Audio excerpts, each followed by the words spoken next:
주님 감사합니다. 오늘도 하나님께서 우리 이 자리에 성령으로 함께해 계시고 저희들 마음 가운데 지혜를 주셔서 주시는 그 말씀 하나하나가 저희들 마음판에 새겨지고 말씀이 무엇을 원하는지 어떤 은혜가 되는지를 아버지께서 저희들 마음에 주실 줄 믿고 기쁜 마음으로 감사한 마음으로 이 시간 지낼 수 있도록 하나님께서 이 시간 주관해 주고 인도해 주실 줄 믿사오며 모든 말씀 예수 그리스도의 이름으로 감사하며 기도했습니다.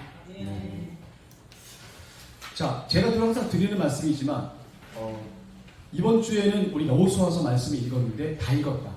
나 이거 얼마 안 되잖아요, 사실. 9장부터 11장, 8장밖에 안 되는데 많으면 많은 거고 적으면 적은 거예요. 사실. 많은 분들에게는 이것도 힘들어. 옛날에 읽은 거. 예? 예. 옛날에 읽은 거 아닌데. 아, 그렇죠. 옛날에 그 유효 기간이 있어요. 이번 주에 예. 주민등록 등본도 6개월이거든요. 네. 6개월 전은 안 되고요. 주민등록 등본과 같이 6개월 이내에 괜찮아요. 우리 이선교 분들은 다 여기 이선교에 계신 우리 여자분들은 권사님도 다 읽으셨죠? 이거는 여호수아는 다 읽고 하셨죠. 네. 읽는다고 되는 게 아니에요. 자랑할 필요 없어요. 읽는 게 뭐가 중요해요? 깨닫는 게 중요해요. 자, 우리 그 말씀을 읽고 이번 주중에 혹시 이 말씀을 놓고 한번 묵상을 하고 또 뭐 적용을 해보시고 또 받은 은혜나 혹시 뭐 그런 내용도 혹시 있으신 분 혹시 계신가요? 전에는 그래도 막 들고 그랬는데 이제는 아예 없네요. 힘들어. 제가 말씀드렸지만 우리가 어떻게 보면 이 말씀 시간을 그냥 이론적인 시간으로 절대 끝내서는 안 됩니다. 여호수아와 이스라엘 백성이 임하셨던 만군의 여호와 하나님 성령께서 지금 우리하고는 상관이 없나요? 우리하고 상관이 있는 거예요. 옛적에 우리 조상들에게 하나님이 이렇게 역사하셨더라. 아, 나도 정말 저분들처럼 이렇게 해야겠구나는 다짐과 결단의 시간이 되는 거지. 아, 그때는 그랬구나. 지금은 따르다라고 생각하시면 안 될 것 같아요. 항상 우리가 읽는 게 뭐냐면 마귀는 하나님의 말씀을 읽을 때 그냥 그걸로 그냥 끝나버리게 하는 게 말씀을 적용하고 말씀의 변화를 얻고 하나님께 기쁨을 드리려고 하는 그 간장을 갖다가 우리에게 하기를 하나님이 원하시는데 너무 바빠. 이렇게 막 급한 일도 많고 바쁜 일도 많고 왜 이렇게 해? 일주일 지나도 휙 지났는데 일요일만 되면 이번엔 꼭 내가 말씀을 읽고 한번 주중에 되면 기도하면서 묵상하면서 잘해봐야지 라고 시작을 하고 월, 화, 수 가기 시작하면서부터는 언제 그랬냐면 주말에는 그냥 더 바빠요. 뭘 했는지도 모르게 너무 바빠. 네, 우리가 이런 삶의 생활들 우리가 돌아볼 수 있는 시간들 제가 저번 주에 말씀을 드렸지만 우리가 기도하는 시간들 우리 담임목사님 항상 했던 얘기도 정말 3시간 정도는 기도를 해야 영적인 교류를 하나님과 할 수 있다. 3시간 동안 별별 생각을 다 해요.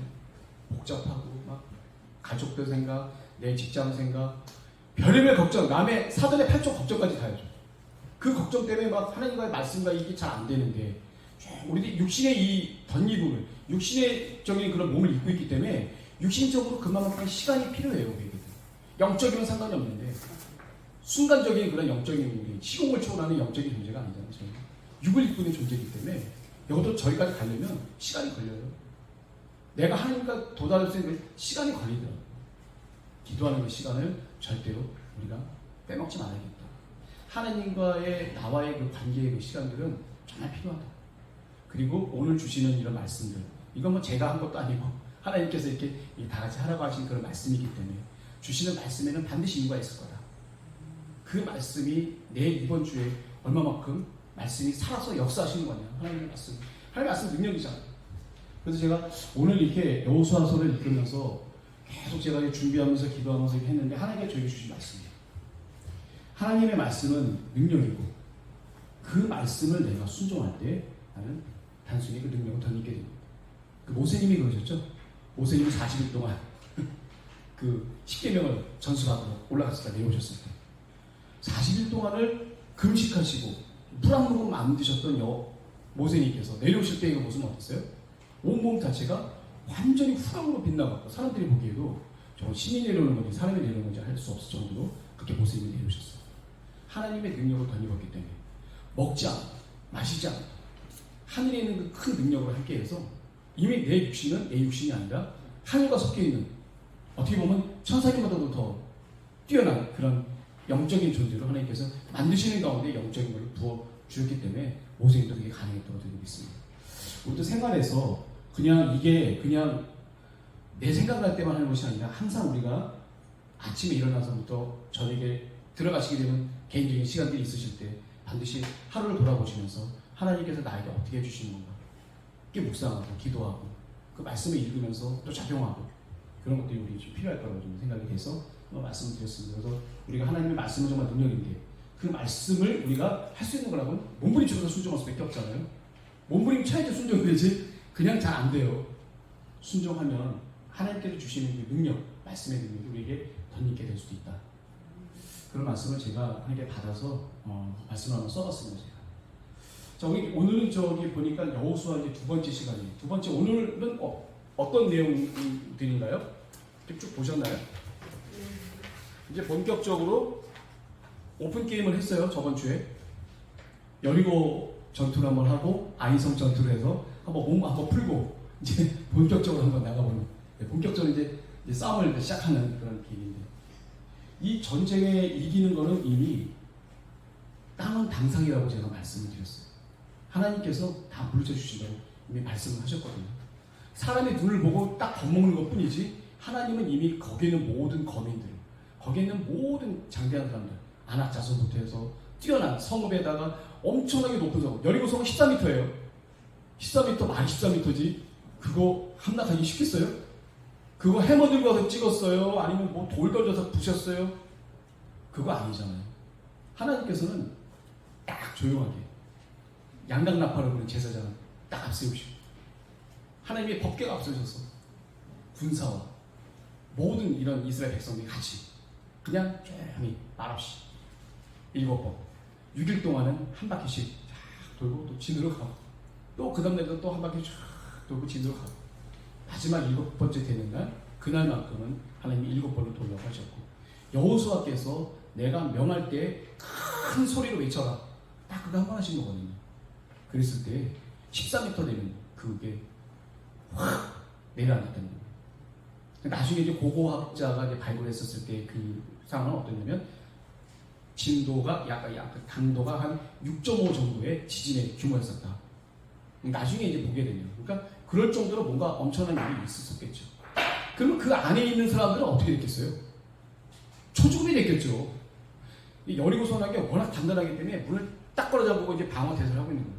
이스라엘 민족이 오게 되면 반드시 내가 어디 죽이려고 하려고 준비 만발의 생각을 갖고 있었는데 이 안에서 그냥 막 하나님이 그냥 들썩 해버렸으니 그리고 다 무너뜨렸으니 이거 뭐 가서 죽기만 하면 되는 거 아니에요. 이게 하나님의 능력이죠. 여리고 전투를 할 때에 하나님께서 군사를 몇 명을 늘려야 되고 어떤 방식으로 군사를 훈련을 해야 되고 또 어떤 무기를 만들어야 되고 뭐 어떤 이런 거에 대한 말씀이 전혀 없어요. 하나님의 말씀에만 순종하는 이게 제가 은혜가 되는 게 뭐냐면 여기 이게 말씀의 일부 부분이 뭐냐면 여호와께서 모세에게 하셨던 그 말씀을 또 모세님이 여호와 하나님께서 모세님에게 말씀하셨던 거 또 모세께서 여호수아에게 하셨던 그 말씀을 여호수아님은 어떻게 했어요? 말씀 그대로 하나도 빼놓지 않고 순종했다. 이게 바로 전쟁을 이길 수 있는 가장 큰 비결입니다. 하나님의 말씀에 순종하는 겁니다. 우리 인간의 힘과 능력으로 이 중간에 보게 되면 어떻게 되냐면 거기에 있는 말과 병거들을 갖다가 막 딱 이겨서 취해서 우리가 가질 수 있는데 하나님 뭐냐면 말 뒤꿈치를 끊어버리고 병거를 태워버리래. 그거 내가 취하면 더 많은 활력이 세지는 거 아니에요. 그거 필요 없다 이거예요. 다 필요 없어요. 말들 다 잘라버리고 뒤꿈치를 잘라갖고 뛸 수 없게 만들어버리고 병거를 다 붙여갖고 너희는 오직 내가 명하는 그 말씀에만 순종을 하면 뭐든지 된다. 다른 건 하나님이시죠. 만군의 다윗께서 그러셨잖아요. 블레셋 군대와 싸울 때 만군의 여호와의 이름으로 난 나가겠다. 그 말씀하셨던 것처럼 그게 지금 여호수아님하고 이스라엘 백성에게만 있는 얘기입니까? 아니면 우리하고는 상관없는 얘기예요? 상관 있습니다. 저희와 상관 있는 거예요. 그때 계신 하나님이 지금도 계신 하나님이시고 네. 지금도 역사하시는 성령님이시잖아요. 이제는 옆때는 돈도 많이 들어가요. 양도 있어야 되지. 소재도 해야 될 것도 있어야 되지. 지금은 이제 휘장이 갈려져 갖고 이미 성령께서 내 안에 오셨다면 지성소에 탁 끼어졌던 그 여호와 만군의 여호와 하나님이 내 마음 안에 오신 그 성령님으로 오셨다고 한다면 굉장한 혁명인데 그 부분은 우리가 계속 묵상을 해야 될 부분인 것 같아요. 하나님이 나에게 오신 건데 이 보통 일이에요? 그냥 아무렇지도 않은 듯이 그냥 방언하다. 그냥 남들 방언하니까 나도 방언해 그냥. 유행도 아닌데. 하나님이 나에게 임하신 놀라운 날이에요. 진짜. 옛날에 우리 믿음의 선배님들 몇십 년 전만 하더라도 성령 받으려고 온 전국을 다 돌아다니면서 그때는 왜 그런 게 없었잖아요. 시유 이런 거 없잖아요. 저부터 이렇게 하나 쌈 메고 이불 보따리 메고 빠나 메고 뭐 그 바리바리 보따리 메면서 그 추운 겨울에 그 뭐 아주 추울 때 그냥 뭐 이렇게 빠나 이렇게 해 드시면서 거기서 은혜 받으셨잖아요. 그렇게 갈급할 정도로 하나님 앞에 간절함을 갔었었는데 지금 성령으로 오셔서 우리에게 부족함이 없이 모든 것을 다 해준다고 해서 이물이 평안하고 안일해서 큰일 나는 거죠. 평안. 모세님이 노래를 지었잖아요. 오죽하면 모세님께서 10년 돼도 노래를 갖다 지으셨겠어요. 평안하고 안일해서 하나님을 갖다 버리는 그런 거 절대로 하면 안 된다고 이렇게 노래까지 계속 짓는 거예요. 노래까지 지어서 계속 부르게 하는 이유는 뭐냐면 깨달은 얘기죠. 깨닫고 끝까지 하나님을 버리지 말고 그렇게 하나님을 말씀이셨어요. 자, 이제는 저희가 여리고성과 아이성 전투를 통해서 한 번 실패했죠. 아이성 전투 때 여리고성을 워낙 위대하게 하다 보니까 아이성은 딱 3,000명만 가면 된다는 거예요. 200만 중에 딱 3,000명만 가면 되더니 얼마나 간단해요. 그래 갔는데 됐어요? 안 됐죠. 안 된 이유는 딱 하나. 제가 말씀드렸지만 말씀에 순종을 안 했기 때문에 안 된 거예요. 아간이라는 사람이 어떻게 됐어요? 취했죠. 외투아벌하고 은, 금 요거 얼마 되지도 않아요 사실 그거 돼가지고 그냥 자기 장막 속에다가 그냥 감춰놓고 말이에요. 그러니 하나님이 그걸 보시고 얼마나 고하셨겠어요. 그래서 가서 그냥 지게 됐다는 거예요. 결국은 하나님의 말씀에 순종이 안 됐기 때문에 전투에 질 수밖에 없었다. 다시금 전열을 갈아놓고 다시 한번 하나님의 말씀에 순종하겠다. 뜨겁게 마음을 먹고 이제 여호수아님께서 나가시킨 거죠. 자, 가나안 땅에서의 전쟁의 순서는 간단합니다. 이게 길게 쭉 되어 있는데 제가 간단하게만 말씀드려볼게요. 맨 처음에 스텝이 다 하나, 둘, 셋 그러면 다 끝나요. 이 첫 번째가 뭐냐면 가나안 중앙지역. 자, 여기 보게 되는 아이도 보이고 정복당한 가나안 도시도 한번 보시래요. 두 번째 거. 거기는 아이도 있고 여리고, 아이성, 길갈 이렇게 있죠.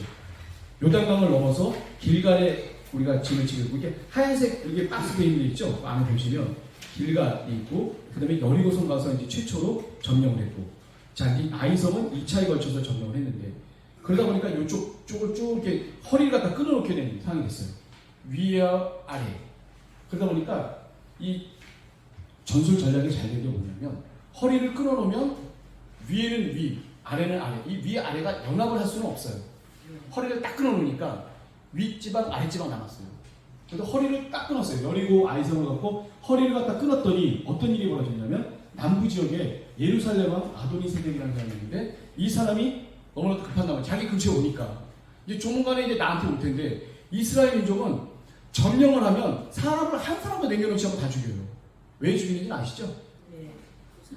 반인륜적인 행동이고 비인간적인 행동이지만 그것이 조그마한 그 누리게 살았을 때 결국 모압, 암몬 이것 경우를 다 겪어봤을 때 이스라엘은 결국 쓰러질 수밖에 없습니다.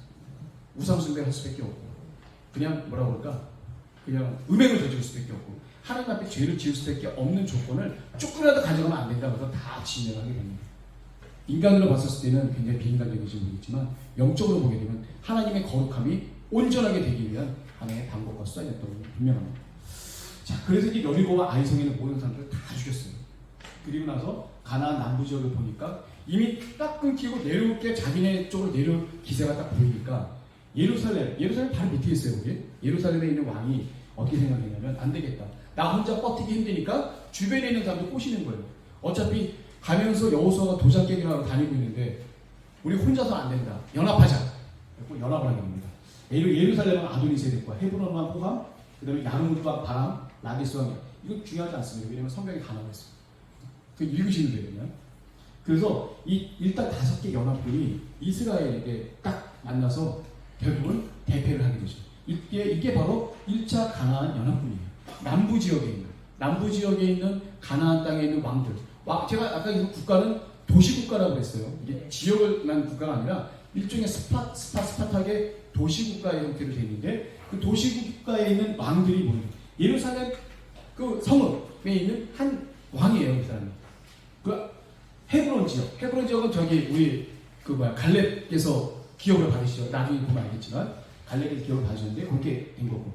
그 다음에 에글론, 이게 다 지역이에요. 에글론도 지역이고 야르못도 지역이고 라기스도 지역이고 다 그 지역이에요. 그 지역의 왕들이 연합을 해서 보였는데 결국 여호수아께서 이제 다 물리치고 왜 물리치는지는 알게 돼 있어요. 이게 왜 그러냐면 이렇게 딱 되고 이게 그 여리고와 아이성이 이렇게 딱 되고 나니까 기브온이라는 데가 있어요. 기브온이 어디냐면 바로 그 근처예요. 이스라엘 입주할 때 가나안 지역의 족속 거기에 보면 히위 족속이라고 있어요. 가운데 히위 족속 있죠. 첫 번째 참고 자리 1번인데 히위 족속 맨 밑에 부분에 보면 기브온이라는 데가 있어요. 기브온. 이 기브온도 굉장히 큰 성읍이고 아주 그냥 용맹무쌍한 그런 가나안 지역의 그 사람들인데 이 사람들이 멸절당할 것 같다가 생각을 하니까 너무 겁난 나머지 이제 거짓으로 꾸며서 자기네들이 이 가나안 사람이 아닌 아주 먼 곳에서 온 사람처럼 행색을 꾸며요. 그래갖고 막 누덜누덜한 그런 옷을 입고 신발도 다 해지고 떡을 갖고 왔는데 떡도 그냥 곰팡이가 나갖고 어디서 한 달쯤 저 멀리서 온 사람들처럼 이렇게 다 해갖고 와서 여호수아와 그 장로들과 그 족장들을 속이게 돼요. 우리 파친합시다. 내가 먼 곳에 왔는데 내가 당신 여호와 하나님 압니다. 어떤 사람 어떤 분이냐면 그 바로의 군대가 물리치고 홍해를 가르고 이런 분이셨고 바산왕 옥을 죽이고 아모리 왕 시온을 갖다가 완전히 전멸한 이 위대하신 그런 분을 알기 때문에 우리 같이 화친합시다. 우리는 여호와 하나님을 사랑합니다. 그렇게 해서 화친을 하게 되는데 여호수아님이 실수를 하게 되죠. 그러면 밑도 끝도 없는 사람인데 그럼 하다못해 은행에서도 본인 아닌 하잖아요. 민증 까잖아요. 민증 까라고 썼어야지. 네, 민증 안 깠어요. 그래서 보통 보게 되면 하나님께 여쭤봐야 돼요. 그래서 보통 그때 당시 있었던 게 엘르아살이 제사장이 있었는데 제사장이 갖고 있는 가슴의 흉패에 우림과 둠밈이 있어요. 그 우림과 둠밈을 통해서 하나를 꺼내면 있다, 하라 아니면 하지 마라 이렇게 주사위 노릇하듯이 그렇게 하는 그 물어보는 게 있는데 그런 하나님께 대한 그런 모든 것을 물어보지 않은 채 그냥 가서 그래 그럴싸 하니까 그냥 화친하자고 약속을 하고 당신을 죽이지 않겠다 여호와 이름으로 맹세해버리네. 그럼 돼요 안 돼요? 본인하기는 안 했어. 실수했어. 근데 결국 하나님은 그 부분을 갖다가 용납하시고 이제 가시게 되는 상황이 있었었는데 이 기본 요 사람들이 이스라엘하고 합쳐버리니까 더 열받는 거예요. 그 밑에 있는 사람들이 우리랑 연합을 해갖고 이스라엘 죽일 생각을 해야 되는데 이건 그쪽에다 투항을 해버리게 되니까 거기는 화가 나갖고 여기서들 모여서 기브온을 갖다 때려잡으려고 가려고 하는 거예요. 글쎄 기브온이 가만히 있겠어요? 여호수아 형님한테 얼른 얘기하고 우리 지금 죽을 판인데 빨리 오시라고 그랬지. 그래서 여호수아가 어떻게 생각했냐면 기브온 전투를 가게 되면서 그때 여기 있는 이 남부 지역의 이쪽을 한번 쭉 한번 털자. 남부 지역을 한번 쭉 한번 해서 이쪽 지역을 다 점령하도록 하자라는 게 아마 여호수아님이 생각했던 것 같아요. 그래서 일단 나중에 교재를 갖다 보시게 되면 안 되는데 이기게 돼요. 근데 이때 있었던 일이 뭐냐면 그 기브온 전투 때 중요한 그 기적 하나가 있었죠. 뭐죠? 읽어보시면 돼요. 중요한 기적. 태양아 멈춰라. 다 아야는 골짜기에 멈춰라. 말이 돼야 돼요. 하나님을 갖고 보여도 기쁜 수지. 왜 멈추라고 했어요? 그 사람들이 이제 어두워져서 도망가게 되면 각 성에 이제 다 들어가게 될 텐데 각 성에 들어서 그 성이 보통 성이 아니에요. 그냥 함부로 묻힐 수 없는 아주 견고한 성이기 때문에 들어가기 전에 다 잡아 죽여야 되는데 어두워져 버리면 안 되잖아요. 그러니까 막판에 그러니까 왕들은 이미 쫄아갖고 어느 굴에다가 들어갔더니 그 굴을 갖다 막아버렸어요. 막고 보초를 세게 하고 이제 후발대로 가는 그 많은 군인들을 갖다 죽이러 가는 거예요. 엄청나게 많은 군인들인데 이미 전의를 상실했어요. 이 연합군이라는 게 웃긴 게 뭐냐면 왜 그런 거 있잖아요. 국가대표. 각 팀에서 뛰는 사람들은 잘 뛰어요. 호흡이 맞는데 국가대표는 어쩌다 한번 보이잖아요. 호흡이 안 맞아. 호흡이 안 맞아. 연합군의 장점은 뭐냐면 장대하고 막 세고 막 그럴싸해 보이는데 실제로 그 안에는 이 호흡이나 아니면 맞추는 거나 소통이나 이런 것들이 사실 잘 안 돼요. 그러니까 순간적으로 여호수아가 급작스럽게 갑자기 들이닥치니까 우왕좌왕하고 그냥 그 많은 군사들이 그냥 일심 단체로 그냥 덤비면 이기는 건데 그게 안 돼요. 그게 한순간에 그냥 다 무너지게 됩니다. 도망가는데 이제 해가 멈출 것 같아요. 해가 질 것 같아요. 다 해야 되기 때문에 여호수아가 기도합니다. 이거는 야살이라고 하는 책이 있어요. 그거는 이스라엘의 주전 8세기에 많이 완성됐던 책인데 중요한 전쟁이나 이런 것들 기록된 것들 특이한 사항들 이런 것들을 갖다 야살이라고 하는데 우리나라 보면 좀 야사랑 비슷한가? 그거랑은 다른데 야살이라고 하는 그 책에도 기록이 돼 있어요. 태양이 중천에 하루 종일 머물러 있었다라고 그렇게 표현이 될 정도로 확실히 태양이 머물러 있었기 때문에 계속 화나니까 도망가는 군사들을 끝까지 가서 다 전멸해서 몇 남지 않은 사람들만 성읍에 들어갔지만 이미 그 성읍은 다 비어있는 그런 성읍에 마찬가지죠. 그래서 결국은 가나안 남부 지역에 있는 이런 그 1차 연합군이 깨지게 됩니다. 지금 상황이 어떻게 됐어요? 중부와 남부를 이미 여호수아님께서 다 가지게 됐죠. 가지게 됐는데 하나님께서 이제 이스라엘 백성에게 다 주셨는데 남은 건 이제 북부 지역밖에 없어요. 북부 맨 위쪽에 보면은 하솔이라는 데가 있어요. 하솔. 기르가스 족속 아시죠? 이스라엘 입주 때 가나안족의 족속 보면 맨 위쪽에 갈릴리바가 바로 왼쪽 보면 기르가스 족속이 있어요. 그 바로 위에 보면 마돈, 뭐 하솔, 뭐 이런 데가 있어요. 여기다 위에는 메롬이 있죠. 그게 바로 메롬 전투예요. 하솔, 마돈, 요 위 북쪽에 있는 사람들이 또 연합을 하게 돼요. 그래서 하솔 왕 야빈, 마돈 왕 요압, 시므론 왕, 악사왕 이 북부 지역 사람들이 연합을 또 하게 됩니다. 이게 바로 제2차 가나안 연합군이 형성이 되는 거예요. 이미 자기 혼자 안 될 것 같으니까 또 모이라고 하는 거죠. 그랬을 때 여기에 있는 모든 사람들을 또 하나님의 능력으로 다 물리치게 되죠. 메롬 물가라고 해갖고 메롬이라는 지역이 바로 그 옆에 있거든요. 하솔 바로 옆에 있는데 그 메롬이라는 데가 비옥하고 땅이 비옥하고 물도 많고 숲도 좀 이렇게 뭐라고 할까 숲도 잘 형성이 되어 있고 아주 그냥 비옥한 그런 땅인데 거기에 연합군이 모여서 형성하게 되어 있었습니다. 그래서 제2차 가나안 연합군이 이제 형성이 되게 되는데 여기서도 이제 완전히 백전백승을 하게 되는 그런 상황이 되게 됐습니다. 요거 이제 개요를 갖다 제가 간략하게 말씀을 드리려고 하는 거예요. 이 세 번의 전쟁을 통해서 요단강 서편에 있는 이 전체 가나안 지역을 여호수아께서 이제 평정을 하시게 된 거죠. 하나님의 능력으로. 이게 간단하게 제가 이 개요를 갖다 말씀드리려고 하는 거예요. 개요. 지금 9장부터 6장 사이에 그 사이에 가나안에서의 전쟁은 어떻게 하느냐 그런 부분을 얘기하는 게 되고요. 그 다음에 가나안 땅에서의 이제 기록 분배. 요단 동편, 요단강 동편은 이미 여호수아님이 그 이스라엘 백성을 이끌 때가 아니라 모세님이 이스라엘 백성을 이끄실 때 요단 동편에 아모리 왕 시온, 바산 왕 옥 이 사람들을 다 물리치게 되죠. 저번에 제가 신명기 때 말씀드렸어요.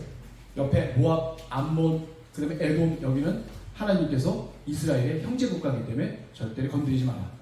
손끝 하나 건드리지 마라라고 하셨기 때문에 다 위에도 돌아가서 결국은 그 아모리 왕에 있는 그 시온 여기 아모리 족속에 있죠. 여기 보면 아모리 족속 저 위쪽에 기르가스 족속 그 위쪽으로 보게 되면 거기가 바로 원래 바산 지역인데 애들이 있고 그쪽에 보게 되면 그쪽에 있는 바산왕국 이 두 왕을 갖다 죽이는데 이 두 왕의 그때 당시의 명성이 엄청난 명성을 가진 그런 위대한 왕들이에요. 싸움을 어떻게 잘하는 그 두 왕을 갖다 죽이게 돼서 루벤과 갓 지파가 갑자기 나타나서 자기들이 가축이 많이 있으니까 여기는 가축하기 좋은 곳이니까 자기네들이 여기다 정착하게 해달라. 근데 모세이 뭐라고 했어요? 야 그러면 니네 여기 정착하면 나머지 족속들은 넘어가고 싶겠니? 니네 왜 이렇게 얘기하냐 했더니 이분들이 뭐라고 얘기해요? 같이 건너가서 제가 그분들보다도 더 앞서서 내가 전쟁에 참여하겠다고. 그리고 여기 있는 지파들이 다 분배를 받고 난 다음에야 우리가 다시 이쪽 자기네 고향으로 돌아와서 본격적으로 자기네들이 생활하겠다. 그 약조를 하니까 모세님이 그게 안 할 이유가 없어요. 그리고 그 위에 바산왕 옥을 죽이면서는 워낙 지대한 공헌을 많이 했던 지파가 므낫세 지파가 지대한 공헌을 많이 했습니다. 그래서 므낫세 지파의 명수 중에서 반 정도 되는 사람이 이 바산왕 옥 지역에 머무르게 됐고 나머지 반만 요단강을 넘어서 자기네 기업을 가져오게 된 거죠. 이 참고자 3편을 보게 되면 동쪽 므낫세가 있고 서쪽 므낫세가 있어요. 바로. 이게 바로 그 이유입니다. 그래서 므낫세 족속이 보게 되면 굉장히 지역이 넓어요. 넓은데 사실은 이 가나안이라는 곳이 젖과 꿀이 흐르는 땅이라고 그러잖아요. 그래서 막 비옥하고 막 엄청 막 그럴 것 같은데 실제로는 강수량이 많이 적어서 그렇게 오히려 애굽에 비하면 굉장히 이게 아니 오죽했으면 원래 그 야곱도 사실은 가나안에 있다가 너무 이게 뭐라 그럴까 비가 안 오고 극심한 가뭄 때문에 어떻게 돼요? 애굽을 가게 되잖아요. 결국은. 그럴 정도로 애굽이 훨씬 더 비옥한 그런 땅이고 이 가나안 지역은 사실 어떻게 보게 되면 적과 꿀이 이게 그러니까 적과 꿀이 흐른다는 표현은 어떤 표현을 쓰게 되냐면 신이 선택한 지역. 사실 이 요충지예요. 어떤 거냐면 위쪽으로는 메소포타미아 문명, 이 밑에는 아프리카 쪽에는 이집트 문명. 이 문명을 딱 사이에 두는 이 지역이 바로 이 가나안 지역이에요. 대한민국하고 많이 비슷해요. 공통점이 좀 있어요. 대한민국을 좀 보면 딱 요충지, 이 강대국들의 딱 가운데 요충지에 있어요. 우리 중국, 일본, 미국, 러시아 이게 딱 중국의 가운데 있듯이 희한하게 이렇게 있고 유엔이 설정해서 만든 두 나라가 딱 이스라엘하고 대한민국 두 개라고 말씀드렸죠. 유엔이 결의를 해서 만든 나라가 세계적 딱 두 나라인데 그게 이스라엘과 대한민국 두 개밖에 없어요. 밑에 오시면 유엔군이 흔들고 하나님께서 이렇게 묶어놓으셨나봐요. 희한하게 왜 하필 이스라엘하고 대한민국을 이렇게 뭐야 이게 도대체 하여튼 그 다음 좀 알아서 좀 상상에 맡기도록 하겠습니다. 예, 그러다 보니까 굉장히 요충지 그리고 이 에브라임 지파 서쪽으로 이렇게 그리고 이 지중해 쪽 이쪽으로 보면 이 도로의 이름이 있어요. 도로 이름을 까먹었는데 그 도로가 엄청나게 잘 나 있는 그 도로예요. 그래서 이 아래에 있는 지역에 있는 그 애굽 사람이 메소포타미아 지역 가서 점령을 할 때는 바로 이 가나안 이쪽 길을 갖다 많이 간다고 하더라고요. 그 왕의 도로라고 일단 유명하긴 하긴 하는데 그래서 이게 어떻게 보면 굉장히 전략적, 군사적 요충지라고 볼 수가 있어요. 가나안이. 하여튼 핫플레이스, 좀 뜨거운 곳이요. 그런 곳이라고 볼 수가 있겠죠. 자, 그래서 이제 여기 보게 되면 오늘 사실 이게 좀 개요만 이렇게 말씀해드리는 시간 많이 나네요. 간략하게 한번 스텝을 한번 밟아보고 좀 하도록 하겠습니다. 이 지도는 이렇게 보시면서 제가 이제 3장을 드렸지만 마지막 시간에 제가 성경 공부 성경 퀴즈 하는 그 주간에 제가 전체적으로 한번 이 지도와 관련돼서 이스라엘 지도의 지형과 이런 모든 것들이 되게 드라마틱해요. 우리 그냥 다 평지잖아요. 근데 이스라엘은 이 지중해 쪽 이쪽 지중해 쪽은 굉장히 낮고 여기 쪽은 구름지예요. 이쪽은 높은 산악지대. 이 헤브론이라고 아시죠? 헤브론 예루살렘 지역은 아주 굉장히 높은 그 산악지대예요. 굉장히 좀 거칠죠. 그리고 요단강 사이에 있는 요 지역은 아예 그냥 뭐라 그럴까 사막지대라고 보면 거의 사람이 살기 힘든.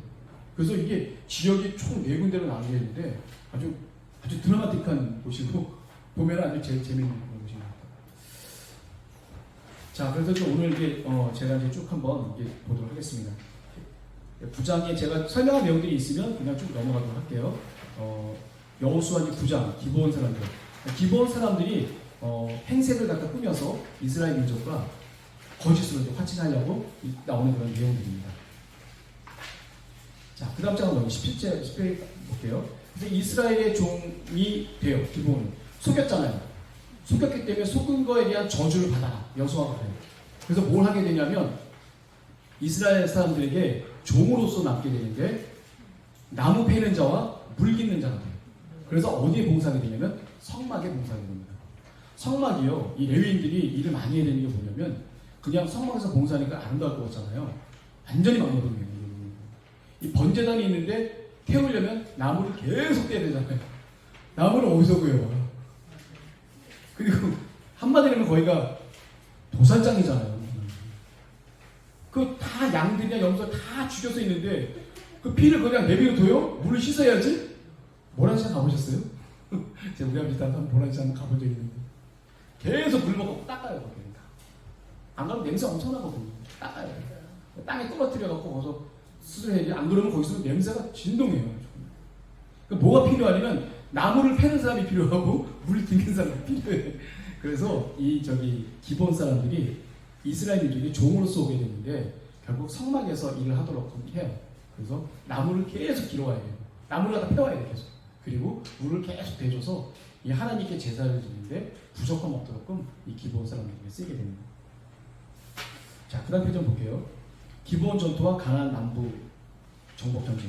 자, 아모리 왕의 5왕, 아까 제가 말씀드렸죠. 예루살렘 아도니세색, 뭐 헤브론 왕, 야르문 왕, 라기스 왕, 이런 왕들이 이제 딱 모이게 되고, 기브온에게 이제 기브온에게 이제 가서 이제 이기려고 가서 이제 점령하려고 했더니, 기브온에 있는 사람들이 이제 화친했으니까 이스라엘에게 이제 자신들이 와서 좀 위험하니까 도와달라, 그렇게 얘기를 하게 됩니다. 그래서 여호수아가 길갈에서 떠나서 단세도로 올라간다는 표현을 써요. 이게 기브온군의 원정 요청 3번에 보게 되면, 괄호 3번에 보면 여호수아가 길갈에서 단세도로 올라가서 그들에게 갑자기 이르니라는 표현을 성경에 돼 있어요. 이게 뭐냐면 급습하는 급습. 왜냐면 길갈에서부터 기브온까지 거리가 3일 거리예요. 그러니까 3일 정도는 걸릴 거라고 여기 연합군들이 생각을 하고 있는데, 갑자기 이틀 만에 나타나 버리니까 순간 당황한 거죠. 밤새도록 가버려갖고 이틀 만에 딱 나타나게 되는 거예요. 그래서 우왕좌왕 해버리게 되는 거예요. 우왕좌왕. 나타나지 말게 벌써 나타나서 막 그냥 막 들어오기 시작하니까, 바로 그게 하나님의 그 지혜입니다. 그런 일이 벌어져요. 그래서 5개국 연합국이 앞에서 막 도망갑니다. 정신 도망가는데 왕들도 도망가죠. 근데 그때 어떤 일이 벌어지냐면, 뒤에 지도 한번 보시죠. 19페이지. 기브온 나오고 아얄론 목장이 나오는데, 밑에 보면 아세가라는 데가 있어요. 이 아세가 쪽으로 가는데 어떤 일이 벌어지냐면, 우박이 떨어지는데, 우박이 야구보다 더 큰 우박이죠. 사람 머리만 합니다. 이 우박이 떨어지는 거예요. 그러니까 이쪽 지역은 원래 우박이라는 게 강수량이 워낙 없기 때문에 비도 없을 뿐더러 우박이라는 게 있을 수 없는데, 우박이 가끔 한번 떨어지는데 그 우박의 그 크기가 엄청납니다. 그래서 성경에 보게 되면 이 우박을 떨어뜨리는 것은 사실 하나님께서 주장하시는 경우가 많기 때문에, 신이 이 우박을 떨어뜨린다는 그런 생각을 많이 해서 하나님께서 심판의 대상으로 쓰실 때 우박이라는 그런 그 물건을 쓰시게 되는 경우가 많습니다. 자, 그러고 난 다음에 이 사람들이 이제 연합군이 다 도망다니, 아까 말씀드렸어요. 기브온 위에 태양이 멈춰라, 이렇게 얘기를 하죠. 여호수아께서. 그리고 아얄론 골짜기에 달이 그대로 멈춰 있어라 라고 해서 일이 그대로 벌어지게 됩니다. 그래서 이게 사실 어떻게 보게 되면 인간이 정말 한 그 기도 중에 그 전에도 없고 그 후에도 없는 엄청난 그 기적이 바로 이 기브온 전투에 벌어지게 됩니다. 자, 여기 기브온 성읍을 위한 전투에서 길갈에서 이 기브온을 갖다, 기브온이 써있죠, 여기? 기브온을 가는데 3일 길인데 여기를 이틀 만에 가게 돼요. 그래서 땅 분배가, 길갈에서 땅 분배가 2차 땅 분배가 돼요. 1차는 요단 동편이고 2차 땅 분배가 길갈이 돼서 오늘 우리가 배울 때까지 어디냐면 유다 지파하고 요셉 지파까지가 딱 되는 거죠. 그래서 길갈에서 다시 이제 메론까지 가게 되는 거예요. 이게 몰려 있으니까. 그래서 그쪽 인천에 있는 그 연합군들을 다 이제 죽이게 되는 거죠. 근데 이때 하나님께서 말씀하신 게 뭐냐면 22페이지 2번 한번 볼게요. 여호와께서 여호수아에게 이르시기를 그들을 두려워 말라. 하나님 말씀하신 거, 두려워 말라. 내일 이맘때 내가 그들을 이스라엘 앞에 붙여 몰살시키리니 너는 그들의 말 뒷발에 힘줄을 끊고 불로 그 병거를 모두 불태워라. 적군이 갖고 있는 모든 무기가 되는 그런 모든 것들을 내가 취할 수도 있는데 그렇게 하지 말고, 그렇게 되면 나중에 전쟁이 이기면 어떻게 돼요? 내가 해서 이기는 거라고 생각할 수도 있잖아요. 그러니까 그런 모든 것을 다 배제하시기 위해서 그냥 오직 여호와 하나님 이름 한 분으로만 전투가 승리가 돼야지, 나머지 그렇게 되면 안 된다는 하나님의 깊으신 배려죠. 지금도 내가 뭐 한다는 거 해봤자 소용없습니다. 하나님이 함께 해주지 않으면. 자, 그 다음 한번 볼게요. 그 다음 페이지. 그래서 이 북부 지방까지 이제 다 이게 이게 만나게 되면 다 그냥 이기게 해주시는 거예요. 무조건. 손에 붙이면 무조건 가서 그냥. 근데 보니까 그 여호수아님께서 이 가나안도 그렇고, 이 기브온도 그렇고, 이 메론 전투도 그렇고 기습 전략을 많이 써요. 기습 전략. 상대보다 훨씬 빨리 도착을 해갖고 확 한 번에 그냥 몰살시켜버리는. 그러니까 연합군이다 보니까 아까 제가 말씀드렸지만 연합군들은 서로 지휘 체계나 명령 이게 원활하지가 않아요. 자기 부대만 있으면 이 명령 체계가 명확한데, 우리나라 군대도 그렇잖아요. 내가 수방사에 딱 있다가 국방부로 간다, 파견 간다. 그러면은 수방부에서는 내가 이 지휘 체계가 명확한데 국방부로 넘어가 보게 되면 나 붕 뜬 사람이 되거든요. 그럼 거기 가면 독립이냐 일반이냐. 이 연합해서 모이는 사람들은 서로 군기도 없어요. 왜 자기네들끼리 모여서 이렇게 각각의 대장들이 있지만 다 자기네들이 어떤 다 잘났다고 생각하지 누구 밑에 들어가서 이렇게 하려고 해요. 그러다 보니까 어떻게 보게 되면 굉장히 모양이 커 보일지 모르겠지만 실제로 간에 들어가 보게 되면 허당이다 한마디로. 먼저 빨리 가서 확 쳐갖고 그냥 다 이렇게 해버리니까 누가 어떻게 진격 명령을 내려야 되고 어디서부터 어디까지 싸워야 되고 이거 명령하는 사람이 제대로 없다는 거예요. 순화적으로 어떻게 닥칩니까? 그래서 이 연합군들이 그냥 한순간에 그냥 무너져 버리게 됩니다. 그래서 결국 하나님 말씀하신 대로 모세님은 참 하나님 말씀의 로봇이에요. 우리도 기도해야 돼요. 여호수아님처럼 말씀의 로봇으로 되게 됩니다. 말씀하는 대로 그대로예요. 하나님께 그러시잖아요. 하라고 했더니 진짜 하라고 하는 줄 알더라고요. 진짜 정말 해요. 모세님. 아니 여호수아님은 정말 그 하나님 말씀하신 대로. 이 표현이 성경에 나와 있어요. 어디라고 제가 정확히 좀 기억이 안 나는데 이 표현이 어떻게 되냐면 여호와 하나님께서 모세님에게 말씀하셨던 걸 모세님이 여호수아에게 말씀하셨던 것을 여호수아께서 말씀대로 그대로 지킨다. 라는 문구가 이 성경에 그대로 있습니다. 그래서 결국은 이 전쟁을 이기게 되는 가장 주요 원인은 뭐냐면 지휘자가 하나님의 말씀에 1도 가감하는 게 없이 말씀 그대로 순종했기 때문에 이 전투는 백전백승하게 됐고 한 번도 진 적이 없어요. 그래서 요단 서편에 들어가서 여호수아가 점령한 그 성읍이 31개입니다. 31개. 그게 다 날렸어요. 어디 다 날렸어요. 그게 뭐예요? 하나님이 함께 하시면 능치 못함이 없다. 딱 그거예요. 자, 그래서 가나안 정복이 완수가 됩니다. 그 다음에 좀 넘겨볼게요. 그 다음에 24장. 제가 전에 말씀드렸어요. 이스라엘이 정복한 가나안 땅에 31명이 왕인데 먼저 모세님이 점령한 요단강 동편 지역과 왕들이 있어요. 그건 딱 두 왕이 있죠. 그러니까 25페이지 보면 이번에 헤스본에 거하던 아모리 사람의 왕 시온. 이 사람과 다 부딪히게 되죠. 그리고 3번에 보게 되면 거인 족속인 느바 족속. 그래서 마지막 생존자가 누구예요? 바사나 옥. 이 사람의 침대가 어떻게 돼요? 길이가 4m. 그다음에 길이가 4m, 가로가 1.8m. 4m예요. 4m 얼마나 큰지 아세요? 이렇게 다루기 같은 거 쓰면 완짱이야 완짱. 이것도 저까지.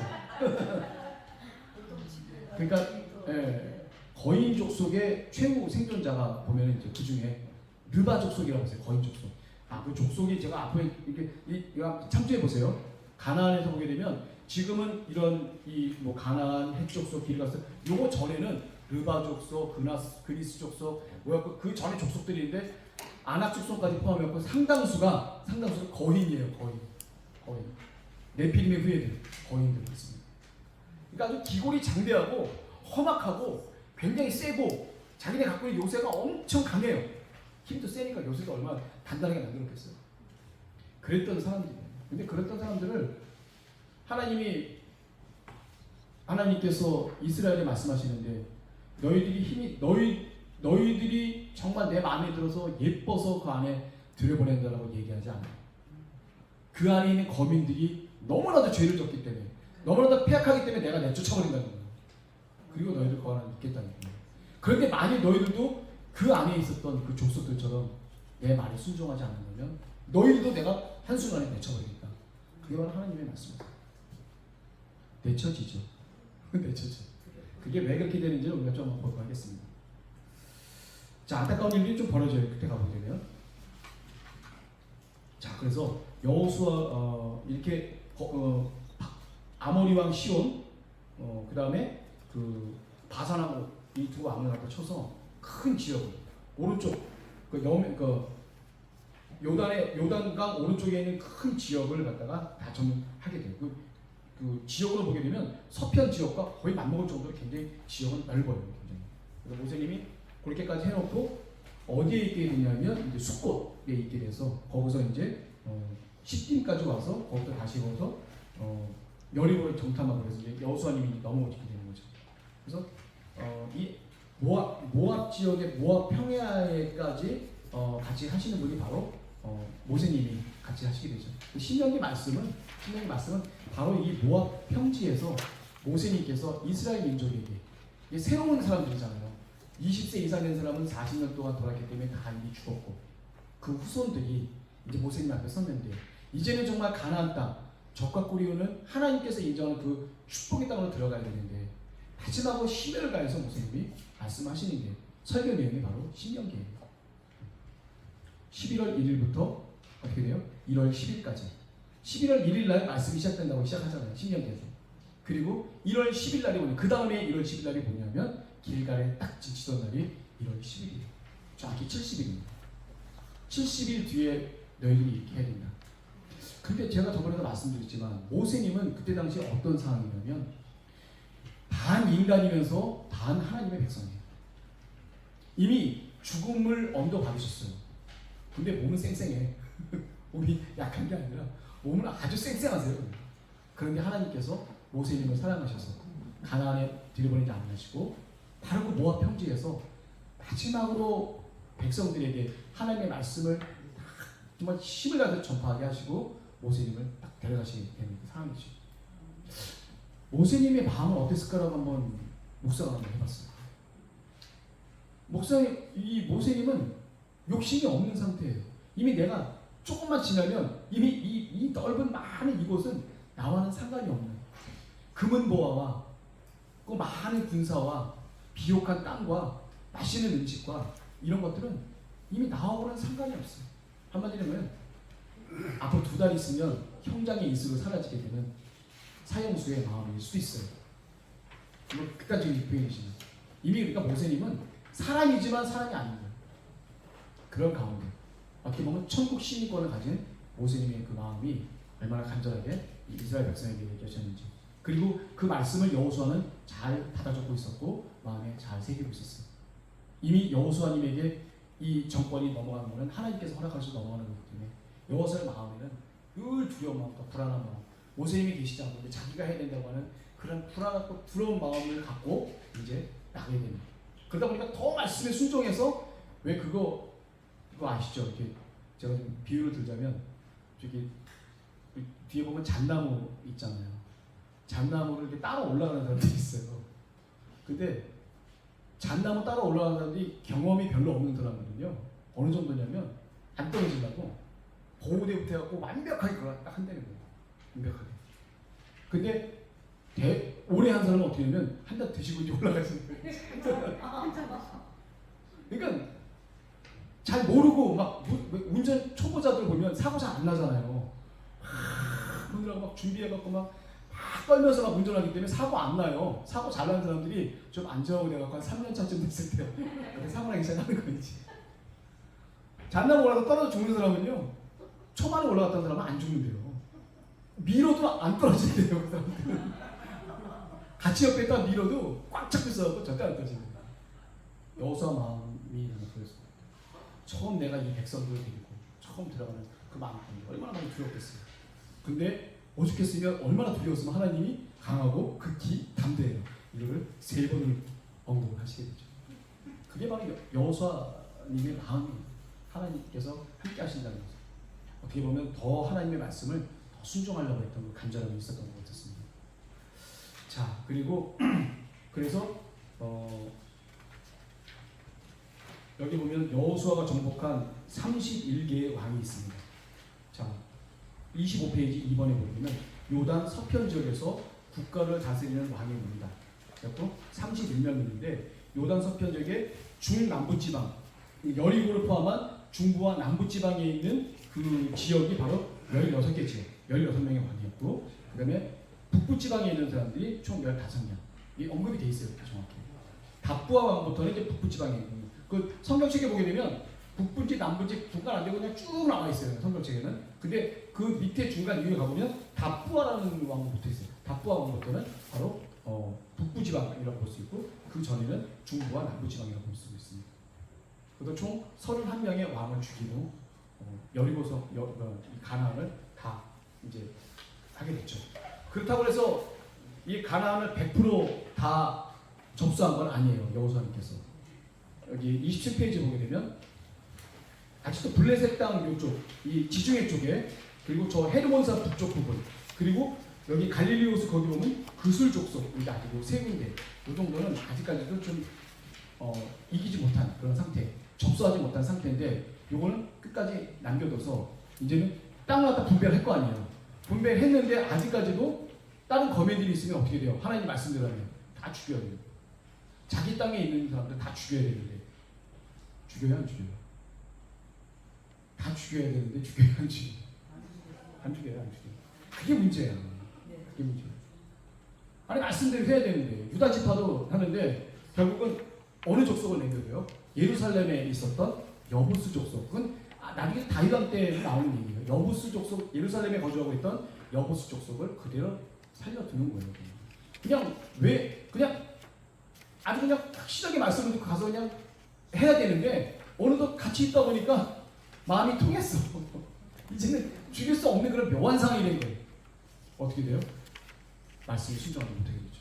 결국 이게 나중에 씨앗이 되어서 결국은 이스라엘 민족이 우상 숭배를 하게 되는 그런 원인이 되게 돼 있죠. 자, 그 다음에 이제 유명한 사람이 하나 있습니다. 갈렙 이분 29페이지 한번 볼게요. 갈렙의 분이신데 이런 분은 없어요. 하나님께서 정말 칭찬하셨던 분이 바로 나의 종 갈렙은 이들과 달라서 라는 표현을 쓰시면서 뭐라고 말씀하셨냐면 네가 가나안 땅에 들어갔고 가나안 땅 들어가서 네가 땅 밟는 곳 어디든 내가 갖도록 해주겠다. 그 얘기를 갈렙이 따먹지 않고 갖고 있다가 다 여호수아님이 접수하니까 뭐라고 하냐면 하나님 그때 하나님께서 모세님을 통해서 이런 말씀하셨는데 나 기업을 달라라고 여호수아한테 가서 이제 얘기해요. 그랬을 때 이 그 갈렙님이 좋은 평지도 많아요. 좋은 데도 많고. 근데 어디를 선택하냐면 헤브론. 헤브론이 어디냐면 남부지방 쪽인데 거기가 어떤 데죠? 높은 산간지대에다가 아주 거기 성읍도 세요. 굉장히. 그리고 전부 다 거인 족속들이에요. 거의 남기지 않고 갈렙이 다 쫓아버리고 다 죽이면서 얘기를 합니다. 자기 나이가 이제 85세인데 기골이 장대하고 힘도 왕성하고 내가 가데스바네아 그러니까 그거 아세요? 그 가나안 전쟁을 대체적으로 예상을 하는 게 우리가 7년을 보고 있거든요. 근데 그 7년이라고 하는 것을 어떻게 알게 되냐면 그 갈렙 때문에 예측을 하는 거예요. 갈렙 때문에.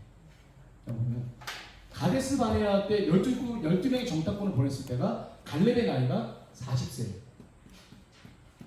근데 지금 몇 세예요? 85세. 근데 그러면 40에서 85면 몇 년이에요? 45년이죠.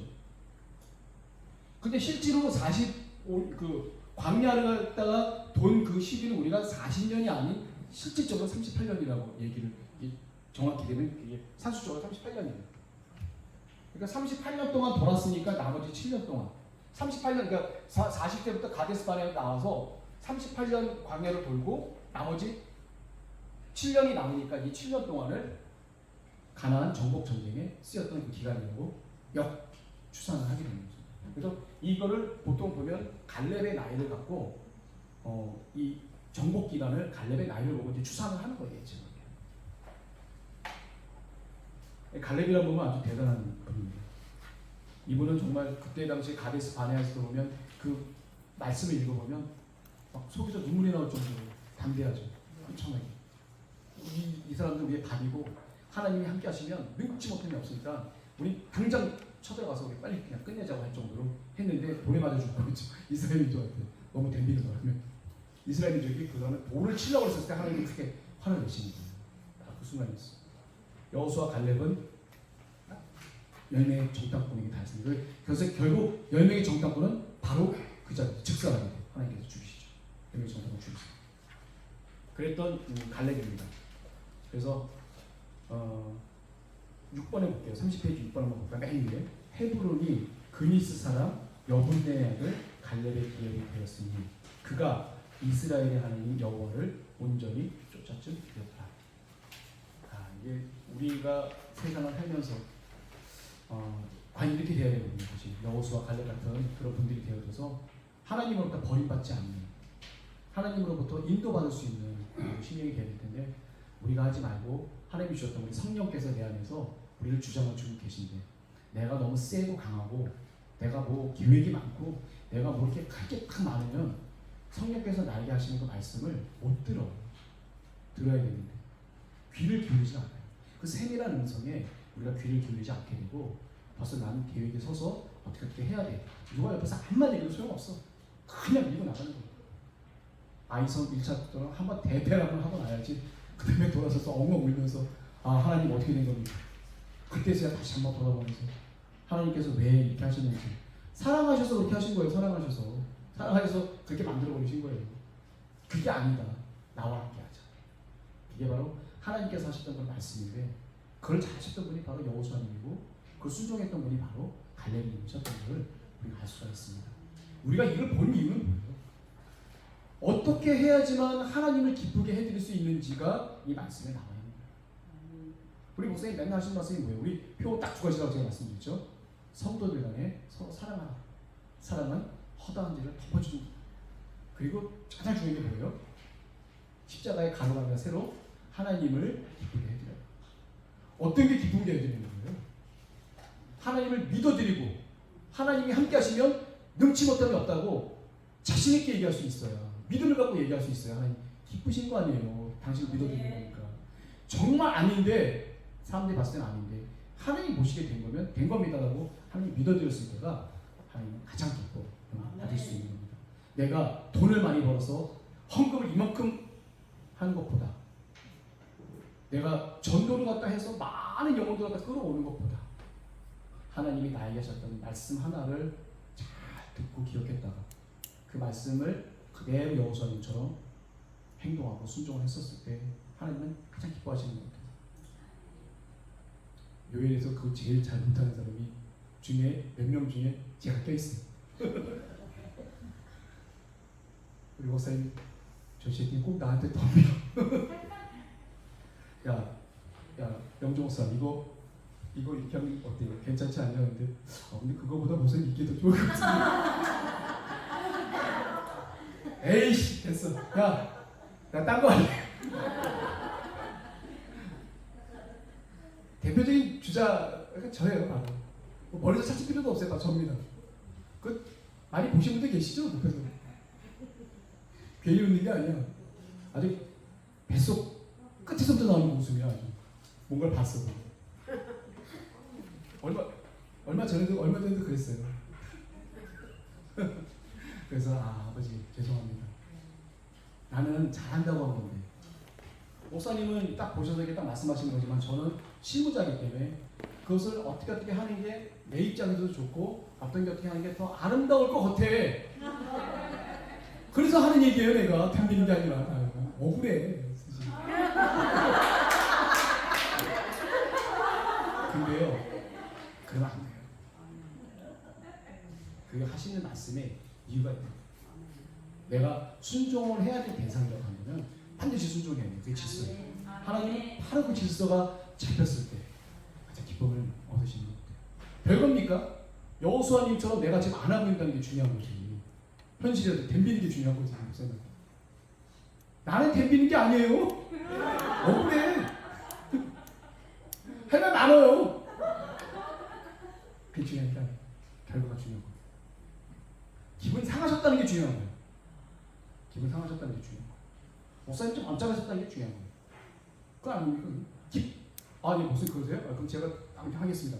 딱 했었으면 하고 나면 그런 적도 있었어요. 제가 사실 좀 매번 이랬다는 게 아니라 저도 그런 게 많아요.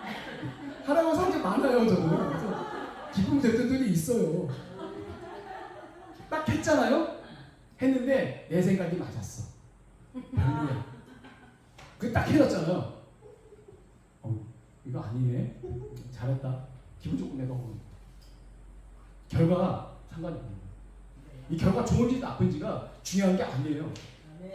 하시고자 했던 걸 내가 했냐 안 했냐가 중요한 거지 결과가 중요하지 않습니다. 그걸 매번 저는 생각을 하고 곱씹는데 내일 어떻게 될지 몰라요. 내일 어떻게 될지 몰라요. 순간적으로 보세요. 그게 아니라 보세요.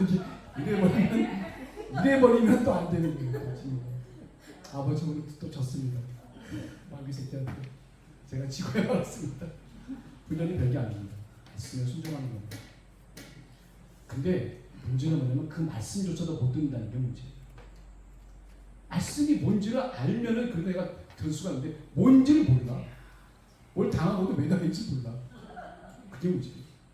자식을 여러분. 키우면서 똑같아요. 예, 그렇죠. 여기서 수두룩수두룩했는데 예. 아이가 이렇게 예, 딱 해버리면 에이씨, 꼴보면 안 되겠나. 그 아들은 엄마를 위해서 최선을 다한 것 뿐인데. 자, 그래서 우리가 이렇게 보게 되면 좀 로봇가 됐으면 좋겠다. 아, 정말 하나님 계획하지 말자. 아직 뭐 결과 이게 되는 말고 뭐가 중요해? 저는 이 실무를 하다 보니까 뭐가 더 이렇게 더 좋은 거고 더 효율적으로 더 이렇게 하는 거를 내 마음속에 갖고 있는 거예요, 내가. 그게 내 생각이에요. 그게 누룩이에요, 그게. 근데 내일 어떻게 될지 몰라요. 우리 매일 기도해. 기도해. 기도하고 말씀을 내 마음에 묵상하고 이게 겹겹이 쌓이면은 그게 성업이 되는 거예요. 견고한 성업이 되는 거예요. 그래서 하나님께서 저에게 주신 이게 여기 여호수아서를 우리가 읽으면서 우리가 해야 될 건 뭐냐면 바로 이분들이 어떻게 해서 전쟁에 이겼냐 이거예요. 어떻게 해서 하나님의 마음을 기쁘게 해드렸냐 이거예요. 성경에 써 있네. 성경에 써 있습니다. 이 말씀에 다 써 있기 때문에 다 있어요. 한번 보려고. 자, 오늘 이렇게까지 마쳤습니다. 저희가 중요한 거는 제가 더 스텝을 좀 잘 밟아야 되는데 여기 그 두 지파가 있어요. 전부 다그 끝자락을 남겨놨어요. 여지를 남겨놨어요. 다 진멸을 해야 되는데 진멸을 못했어요. 온전한 순종이 안 됐어요. 그게 올무가 돼갖고 나중에 결국은 이 가나안에서 쫓겨나게 되는 그런 상황이 발생이 되는 거죠. 그래서 우리가 여기도 놓고 봤을 때는 여호수아와 우리 갈렙님처럼 그분들이 하나님께 말씀대로 로봇처럼 순종하고 몸부림치면서 나가려고 했던 것처럼 저희들도 그 믿음의 우리 선배님들처럼 조그만 거 하나 결과를 놓고 생각하지 마세요. 내 생각을 좀 비워놓고 벌써 내 생각이 들어가면 안 되니까 그냥 하나님 것만 그렇게 잘할 수 있는 게 해달라고 하나님께 기쁨을 드릴 수 있는 우리 영이 되었으면 좋겠다. 이 세상에 있는 것 중에 하나라도 하나님 나라 가져갈 수 있는 게 있나요? 다 먹고 가셔야 되는데 아무것도 가져갈 수 없는데 여기 안에 여기 있을 때만이에요. 우리 모세님께서 끝까지 하나님 앞에 순종하셔서 죄를 지어서 하나님 앞에 좀 죄를 졌긴 했지만 그래도 끝까지 하나님 말씀 순종하셔서 하나님께서 기뻐 영광 받으시고 모세님을 이게 데려가셨던 것처럼 저희들도 하나님께 기뻐 영광 드려서 하나님과 분명히 영광이 있는 저희들 되었으면 바라면서 오늘 이렇게 말씀을 했습니다. 자세하게 제가 스텝을 밟지 않았지만 시간상 얘기했지만 여기 계신 분들도 오늘 다시 한번 돌아가서 이 말씀으로 또 다음 주에는 저희가 마지막이에요. 17장부터 24장 마지막까지 이렇게 말씀인데 그 말씀이 과연 내 주중에 어떠한 말씀이 내 마음에 와서 주중에 하나님 앞에 기쁨을 드릴 수 있는 건지를 우리가 철저하게 기도하고 생각하셔서 한 주간 정도 하나님께 기쁨 드리고 나도 기쁨 없는 그런 한 주가 되길 바라면서 이렇게 말씀하겠습니다. 감사합니다.